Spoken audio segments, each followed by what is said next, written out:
বলা হয়েছে। এছাড়াও আর একটা সহিহ হাদিস আছে, ইবনে খুজাইমা হাদিস নাম্বার 2417। ইবনে আব্বাস রাদিয়াল্লাহু আনহু বলেছেন যে রমজান মাসের সদকা মানে যাকাতুল ফিতরা হচ্ছে এক সা।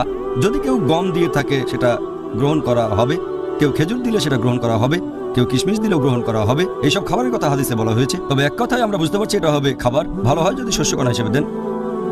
আর এই প্রশ্নের ব্যাপারে যদি বলতে হয় যে এখানে টাকা দেওয়া যেতে পারে কি না, এ ব্যাপারে সবাই একমত যে এটা হবে খাবার। অন্য কিছু দিতে পারবেন না, টাকা দিতে পারবেন না, গরিব মানুষকে জামা কাপড় দিতে পারবেন না, অথবা কোনো ফার্নিচার। এমনিতে দান করতে চাইলে আপনি এগুলো দিতে পারেন, তবে যদি যাকাতুল ফিতরা হিসেবে দিতে চান তাহলে খাবার হিসেবেই সেটা দিতে হবে। আর স্পষ্ট করে হাদিসে বলা হয়েছে, এই হাদিসটা আমি আগে বলেছি, যে দিতে হবে ঈদুল ফিতরের নামাজের আগে।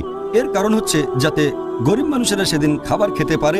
টাকা দিলে হয়তো অন্যভাবে খরচ হয়ে যাবে, তাই এটা দিতে হবে খাবার হিসেবে, যাতে করে এই বিশেষ দিনে তার পেট ভর্তি থাকে, খাবার নিয়ে কোনো চিন্তা করতে না হয়। তাই সবাই একমত যে যাকাতুল ফিতরা দিতে হবে খাবার হিসেবে।